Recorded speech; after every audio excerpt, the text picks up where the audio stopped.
How to choose a good life partner for yourself?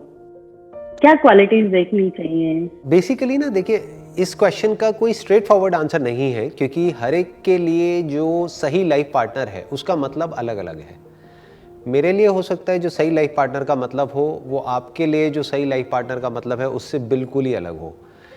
That depends upon your personality, that depends upon your background, that depends upon how you see your life in the future.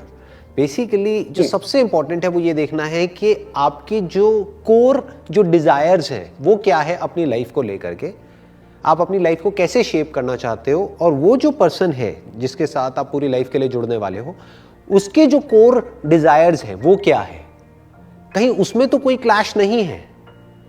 अगर उसमें clash हो तो वो life partner हो सकता है किसी और के लिए तो बहुत अच्छा हो, क्योंकि उनका वो मैच हो रहा हो, लेकिन आपके लिए अच्छा नहीं है।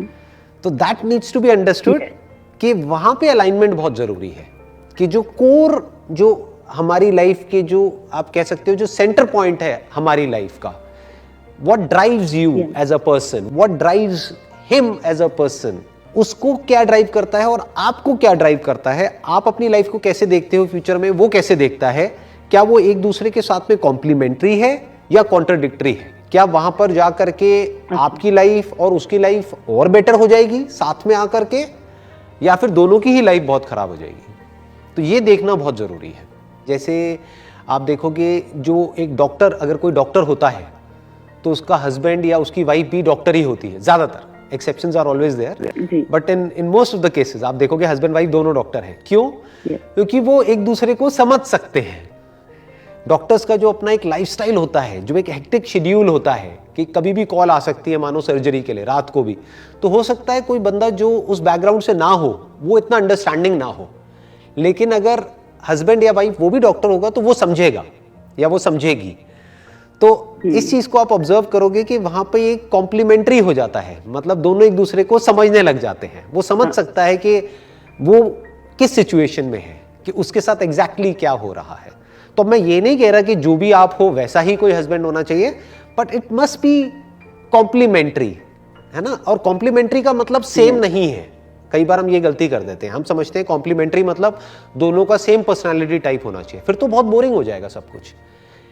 बल्कि कॉम्प्लीमेंट्री ये भी हो गया कि फॉर एग्जाम्पल कोई पर्सन है वो बहुत ही ज्यादा सोचता है और जो दूसरा पर्सन है वो मस्त रहता है, तो ये भी कॉम्प्लीमेंट्री है। जो बहुत लाइटली लाइफ को लेता होगा वो सीरियसली फ्यूचर को प्लान नहीं कर पाएगा, तो उस एस्पेक्ट को ये संभाल लेगा। जो लाइफ को लेकर के सीरियस होगा, मान लो फाइनेंशियल प्लानिंग को लेकर के बहुत सीरियस होगा, वो फाइनेंसेस को संभाल लेगा। और अगर कोई लाइफ को बहुत ही लाइटली लेता होगा, जो कल के बारे में सोचता ही नहीं होगा, आज में ही मस्त है, तो वो दोनों एक दूसरे के साथ में मिल करके कंप्लीट हो जाएंगे। जो इसकी वीकनेसेस है वो इसकी स्ट्रेंथ्स है, और जो इसकी स्ट्रेंथ्स है वो इसकी वीकनेसेस है, तो दोनों मिल करके पूरे हो गए, मतलब आधे आधे मिले और पूरे हो गए। लेकिन कई बार ऑपोजिट जो होती है ऐसी नेचर, उसकी वजह से झगड़े बढ़ते हैं। झगड़े क्यों बढ़ते हैं वो हमको सोचना पड़ेगा। जो झगड़े होते हैं उन सब की जड़ क्या होती है कि जो एक दूसरे की जो टेरिटरीज होती है वो प्रॉपर्ली डिफाइन नहीं करी होती है। तुम्हारा रोल क्या है, मेरा रोल क्या है, अगर वो प्रॉपर्ली डिफाइंड है एक रिलेशनशिप में, तो कभी भी क्लैशेस नहीं होंगे।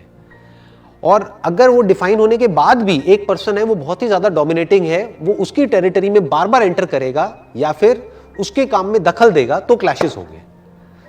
तो नंबर 1 मोस्ट इंपॉर्टेंट है, पहले तो एक दूसरे के काम को डिफाइन करना, एक दूसरे के रोल्स को डिफाइन करना कि for example this is your responsibility, this is my responsibility, if I need help in my area I'll come to you, but you will not interfere in my area of life, you will not interfere in that unnecessarily। वो मेरा expertise है, वो मेरा वो है, मेरे को वहां पे दिमाग लगाने दो। अच्छा ये आपका है, मैं राय दे सकता हूं कि मुझे ये ठीक लगता है, ये गलत लगता है, लेकिन क्या करना है क्या नहीं, that's your decision, that's none of my business.